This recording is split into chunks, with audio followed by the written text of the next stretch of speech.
Hello and welcome to your channel as they like it. Indian polity की series में आज हम आपके लिए लेकर आए हैं एंटी डिफेक्शन लॉ पार्ट 2। इस लेक्चर के फर्स्ट पार्ट में हमने जाना था एंटी डिफेक्शन लॉ क्या है 52nd अमेंडमेंट एक्ट, क्या है रूल्स रिगार्डिंग डिस्क्वालिफिकेशन और क्या एक्सेप्शंस दी गई हैं इन दी एंटी डिफेक्शन लॉ। अगर आपने वो लेक्चर अभी तक नहीं देखा है तो इट इज़ रिक्वेस्टेड कि आप पहले उसको देख लें ताकि ये वीडियो आपको और भी अच्छी तरह समझ में आए। आइए स्टार्ट करते हैं। क्या है 91st amendment act of 2003। 91st amendment act को लाए जाने के कुछ मेजर रीजंस थे। सबसे पहला रीज़न तो ये है कि कंट्री में उस समय डिमांड्स थी कि एंटी डिफेक्शन लॉ को स्ट्रेंथन किया जाए। ऐसा इसलिए था क्योंकि ये देखा जा रहा था कि इसके प्रोविजंस डिज़ायर्ड गोल को अचीव नहीं कर पा रहे हैं। इसी के साथ 10 शेड्यूल बल्क डिफेक्शंस को तो अलाउ कर रहा था, लेकिन इंडिविजुअल डिफेक्शंस को इलीगल ठहरा रहा था। ऐसा इसलिए था क्योंकि अगर 1/3 मेंबर स्प्लिट करके पार्टी से दूसरी पार्टी में मिल जाते थे तब उनको डिस्क्वालीफाई नहीं किया जाता था। दूसरा इम्पॉर्टेंट कारण था कमेटी ऑन इलेक्टोरल रिफॉर्म्स या दिनेश गोस्वामी कमेटी ने अपनी रिपोर्ट 1990 में कहा था कि 10th शेड्यूल में जो स्प्लिट्स के रिगार्डिंग एक्सेप्शन दी गई है उसको रिमूव किया जाना चाहिए। ऐसी ही similar report law commission of India ने भी दी थी इन दी 170th रिपोर्ट, और ऐसा ही रिकमेंड किया था national commission to review the working of constitution, जिसने 2002 में रिपोर्ट दी थी। आइए देखते हैं क्या है provisions of the 91st amendment act of 2003। 91st amendment act में कहा गया था सेंट्रल काउंसिल ऑफ मिनिस्टर्स में total number of ministers including prime minister 15% से ज़्यादा एक्सीड नहीं किए जाने चाहिए of the total strength of Lok Sabha. इस एक्ट में ये भी कहा गया था कि अगर कोई भी मेंबर डिस्क्वालीफाई होता है on the ground of defection, चाहे वो किसी भी पार्टी का हो या वो किसी भी हाउस का हो, तो वो डिस्क्वालीफाई हो जाएगा for appointment as a minister. Act में ये भी कहा गया था कि council of ministers including chief minister, इनकी स्ट्रेंथ स्टेट की लेजिस्लेटिव असेंबली में टोटल स्ट्रेंथ के 15% को एक्सीड नहीं करना चाहिए। इसी के साथ number of ministers including chief minister 12 से कम भी नहीं होने चाहिए।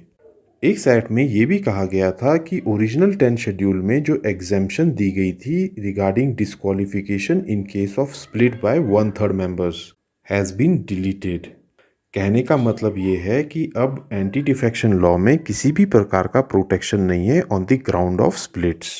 आइए अब जानते हैं इन केस ऑफ डिफेक्शन कौन है deciding authority. Anti defection law में कहा गया है कि कभी भी कोई क्वेश्चन रिगार्डिंग डिस्क्वालिफिकेशन अराइज होता है तो उसको डिसाइड करेंगे presiding officer of the house. Originally 10 schedule में ये भी कहा गया था कि प्रिसाइडिंग ऑफिसर का जो डिसीजन होगा वो फाइनल होगा और किसी भी कोर्ट में चैलेंज नहीं किया जाएगा। बट इसके बाद हुआ किन्होतो होलोहन केस ऑफ 1993।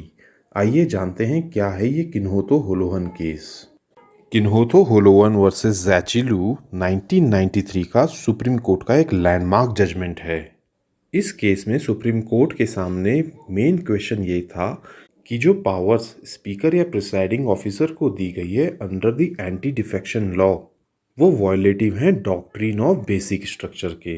अब ये तो हमने आपको पहले भी वीडियो में बता रखा है कि सुप्रीम कोर्ट ने डॉक्ट्रिन ऑफ बेसिक प्रिंसिपल अपने landmark judgment Kesavananda Bharati versus state of Kerala में 1973 में दिया था। किन्होतो होलोहन केस में सुप्रीम कोर्ट ने डिक्लेयर किया कि जो ओरिजिनल 10 शेड्यूल में कहा गया था कि प्रिसाइडिंग ऑफिसर का डिसीजन रिगार्डिंग डिस्क्वालिफिकेशन फाइनल माना जाएगा और उसे किसी भी कोर्ट में चैलेंज नहीं किया जा सकता है।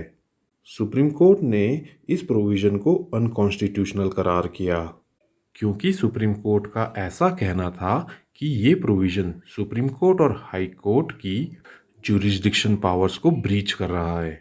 इस डिसीजन में सुप्रीम कोर्ट ने कहा था कि प्रिसाइडिंग ऑफिसर जब भी 10 शेड्यूल के अंडर कोई भी चीज़ डिसाइड करता है तो एक ट्रिब्यूनल की तरह काम करता है, और क्योंकि वो ट्रिब्यूनल की तरह काम करता है इसलिए उसके जो भी लिए गए डिसीजंस हैं वो सुप्रीम कोर्ट या हाई कोर्ट में चैलेंज किए जा सकते हैं।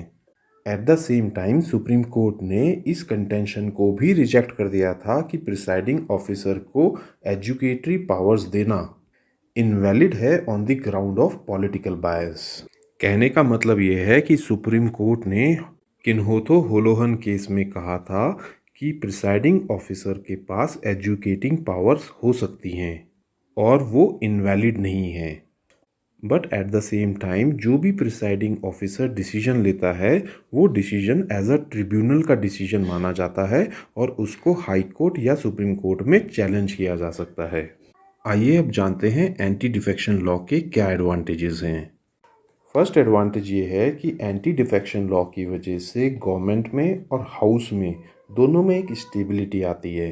एंटी डिफेक्शन की वजह से पॉलिटिकल करप्शन भी कम होता है और मर्जर्स के प्रोविज़न को एक्सेप्शन मिलने से डेमोक्रेटिक रीअलाइनमेंट ऑफ पार्टीज को भी ये फैसिलिटेट करता है। आइए अब जानते हैं एंटी डिफेक्शन लॉ के क्या क्रिटिसिज्म हैं। सबसे पहली क्रिटिसिज्म ये है कि anti defection law individual defection और ग्रुप डिफेक्शन में डिफरेंस क्रिएट करता है। कहने का मतलब ये है कि इंडिविजुअल डिफेक्शंस को तो ये बैन करता है और होलसेल डिफेक्शंस को ये लीगलाइज करता है।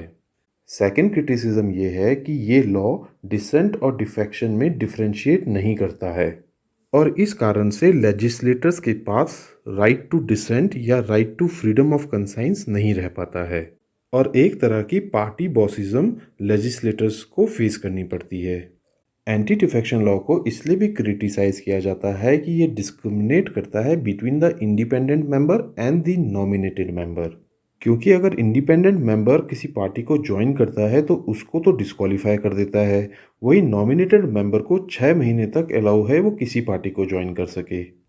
एंटी डिफेक्शन लॉ को इसलिए भी क्रिटिसाइज किया जाता है कि ये decision making authority presiding officer को बनाता है और एक प्रिसाइडिंग ऑफिसर का बैकग्राउंड किसी पॉलिटिकल पार्टी का ही होता है, इसलिए उसका इम्पार्शियल रहना बहुत मुश्किल होता है और इसी के साथ उसके पास कोई एजुडिकेशन करने की एक्सपीरियंस या नॉलेज भी नहीं होती है। तो दोस्तों ये थी हमारी coverage regarding anti defection law, जिसमें हमने आपको बताया किन्होथो होलोहन केस क्या था, साथ ही हमने डिस्कस किया 91st अमेंडमेंट एक्ट ऑफ 2003। अगर ये वीडियो आपको पसंद आई हो तो हमारे चैनल को लाइक एंड सब्सक्राइब करें, साथ ही इंस्टाग्राम और टेलीग्राम से जुड़ें जहाँ कि हम फ्री PDF और फ्री क्वेश्चन बैंक देते हैं। Thank you.